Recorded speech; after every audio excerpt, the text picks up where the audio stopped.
സംസ്ഥാനത്തെ വിവിധ ഭാഗങ്ങളിൽ നിന്ന് പരാതികൾ പ്രവഹിക്കുകയാണ്. അതിൽ ഏറ്റവും കൂടുതൽ കേസ് വന്നിട്ടുള്ളത് കണ്ണൂർ ജില്ലയിലാണ് എന്നാണ് ഇപ്പോൾ അറിയാൻ കഴിയുന്നത്. ഇന്നലെ തന്നെ 2000 ഉണ്ടായിരുന്നു, അത് 2500 മാറിയിരിക്കുന്നു എന്നുള്ളതാണ്.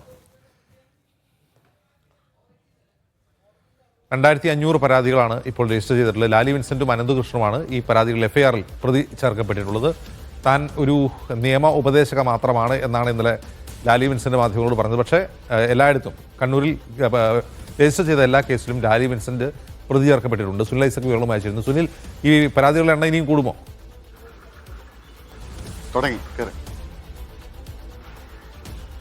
അജിംസ്, നിലവിൽ നമുക്ക് ലഭിക്കുന്ന വിവരമനുസരിച്ച് ഏതാണ്ട് 2500-ഓളം പരാതികളാണ് കണ്ണൂർ ജില്ലയുടെ വിവിധ ഭാഗങ്ങളിൽ നിന്നായി ഇതുവരെ പോലീസിൽ എത്തിയിരിക്കുന്നത്. ഇത് ഓരോ പരാതികളായി FIR രജിസ്റ്റർ ചെയ്യാതെ പ്രാദേശിക തലത്തിൽ ഓരോ സീഡ് എന്ന തരത്തിൽ FIR-കൾ രജിസ്റ്റർ ചെയ്യാനാണ് ഇപ്പോൾ പോലീസ് തീരുമാനിച്ചിരിക്കുന്നത്. അതനുസരിച്ച് FIR-കൾ ഇട്ടു തുടങ്ങിയിട്ടുണ്ട്. അതിൽ ഏറ്റവും പ്രധാനപ്പെട്ട കാര്യം പറയേണ്ടത് കണ്ണൂർ സ്റ്റേഷൻ, ടൗൺ സ്റ്റേഷനിലും ഒപ്പം മയ്യിൽ സ്റ്റേഷനിലും, ഈ 2 സ്റ്റേഷനുകളിൽ മാത്രമായി ഏതാണ്ട് 1000-ഓളം പരാതികൾ ഇതിനകം തന്നെ വന്നു കഴിഞ്ഞിരിക്കുന്നു.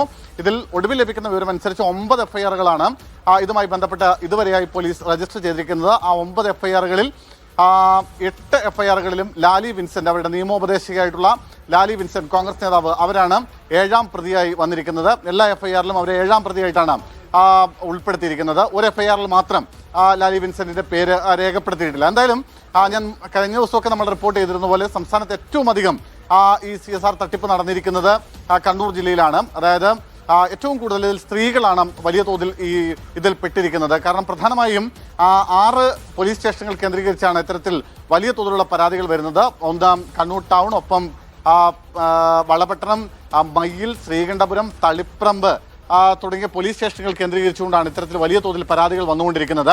ഇനിയും നിരവധി ആളുകൾ പരാതിയുമായി രംഗത്തെത്താത്ത അവസ്ഥയുണ്ട്. പലരും ഇപ്പോഴും പരാതിയുമായി മുന്നോട്ട് വരാൻ മടിക്കുന്ന ഒരു സാഹചര്യം കൂടിയുണ്ട്. ഒരുപക്ഷെ വരും ദിവസങ്ങളിൽ കൂടുതൽ പരാതികൾ ഇതുമായി ബന്ധപ്പെട്ട വരാനുള്ള സാധ്യതയുമുണ്ട്. ഞാൻ നേരത്തെ പറഞ്ഞതുപോലെ തന്നെ കണ്ണൂർ ജില്ലയിലാണ് സംസ്ഥാനത്ത് ഏറ്റവും അധികം ആളുകൾ ഈ തട്ടിപ്പിൽ കുടുങ്ങിയിരിക്കുന്നത്.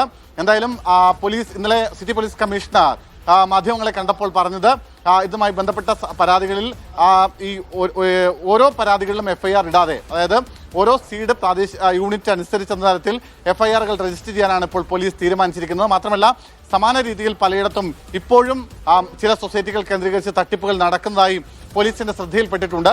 അക്കാര്യങ്ങൾ കൂടി പരിശോധിച്ച് വരികയാണെന്നാണ് പറഞ്ഞത്.